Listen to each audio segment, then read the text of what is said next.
Welcome to the IFRS channel.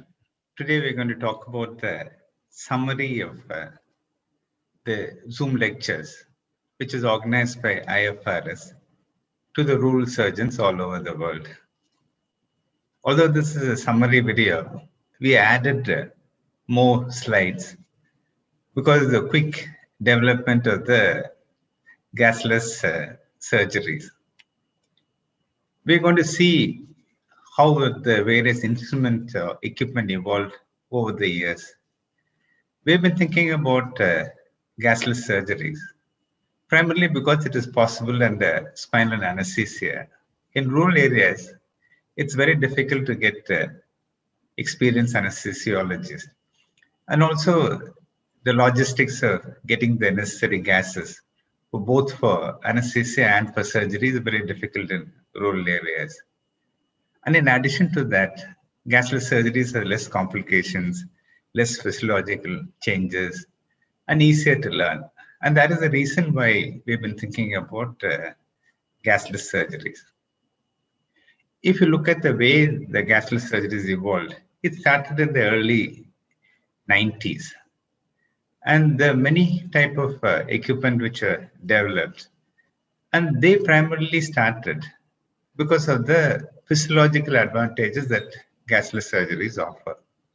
This is because the regular conventional laparoscopy surgeries, if it takes a long time, if they're in patients who are compromised in cardiac status and so on, they have the complications. These are avoided with gasless surgeries. Hashimoto is considered the father of gasless laparoscopic surgeries. This is the first equipment that he designed or developed. As you can see, it looks rather complex and more difficult, and it may not be very comfortable to operate because you have only a limited space, and all these various wires and apparatus does prevent handling the instruments. But this is a good start. Then there were many other, probably even more complex sometimes, equipment which are developed. And these are primarily because of the physiological advantages which they wanted to make use of. Even in India, because of the reasons I told you earlier, like lack of anesthesiologists and equipment, there are people like Dr. Shikande, Dr. Dakshinamurthy. They all developed these equipment. But if you can look at all these instruments, one thing which is obvious is that there is a lot of tenting, which obviously will limit the vision, or you will have a limited space to operate the instrument that you use for surgery. So it makes them not very comfortable to use. Then, because of the limited space, people develop motorized equipment so that there can be slight shift in the position of the lift apparatus so that it gives a little better exposure. But that doesn't add a great deal of comfort or ease in doing the surgeries. This is slightly better because instead of one rod which lifts the abdomen, this device has two leaves which offer little more space while operating. Something similar to the laparofan. So this is an Indian equipment, so made of stainless steel, and these are better quality material and probably a little more easier to use. But again, the exposure are not significantly great, and conventional laparoscopy had a much superior exposure. Again, in these things, developed motorized equipment of the fan type of instruments.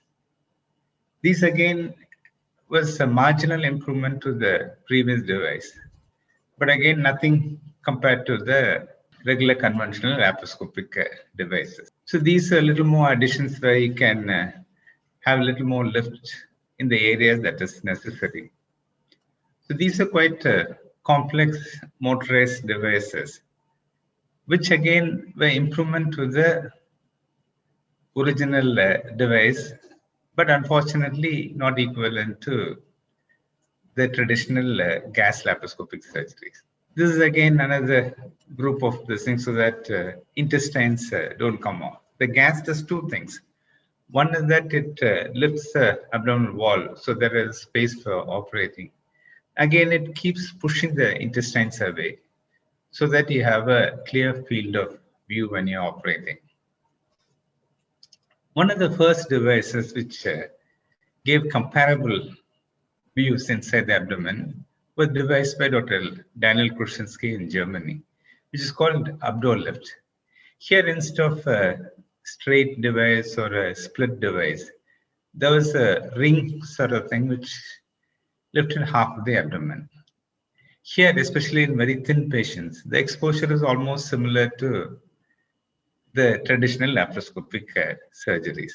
The further improvement in this was the Stan laparoscopic positioner device. This had a much better exposure, or rather similar exposure to the Daniel Kruszynski device because of the ring. But then it was much easier to assemble or quicker to assemble and adjust so that you have the best possible view. And it also had additional advantages that it prevented the slipping of the whole apparatus. And unfortunately, the limiting factor here was the thickness of the abdominal wall. Here, we could use up to a BMI about 28 quite comfortably. But then what was the problem was that by lifting the device, so when inserting the device and lifting the abdominal wall, intestines can get caught between the ring and the abdominal wall. So to prevent that, we used to put a finger and sweep around to make sure that there are no intestines.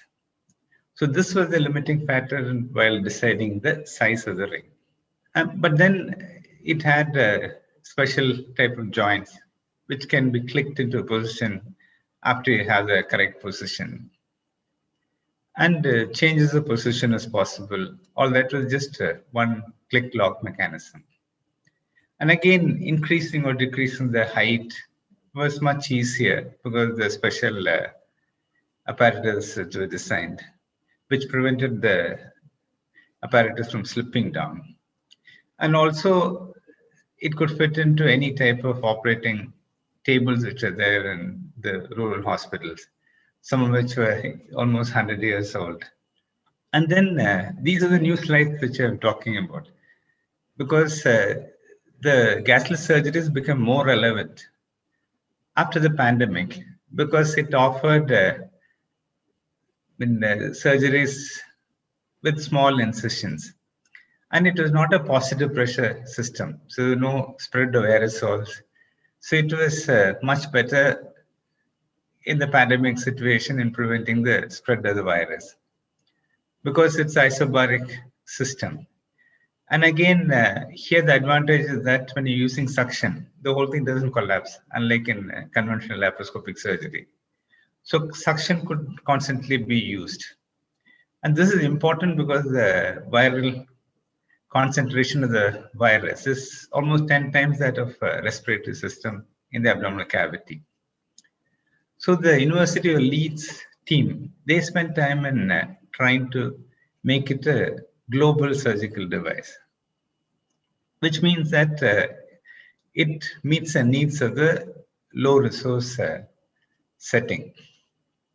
There are some examples of other devices which are global. So this frugal innovation, there was trying to do a participatory design method where many of the rural surgeons who were using this device, they were interviewed and several changes were suggested to how to improve the device to make it even more easier to use. Some of the problem of the device is quite heavy. It was long, so it did not fit the conventional autoclaves.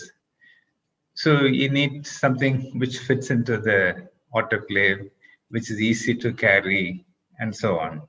So then they came out with what is called a RAISE device, which now is undergoing cadaveric testing.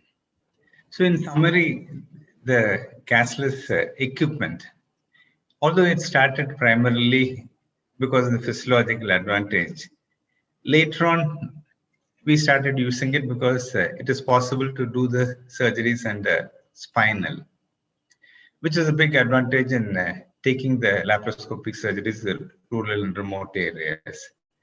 And then now the relevance further increased because now it is far more relevant during the pandemic because the isobaric system and small incision and the ability to use suction.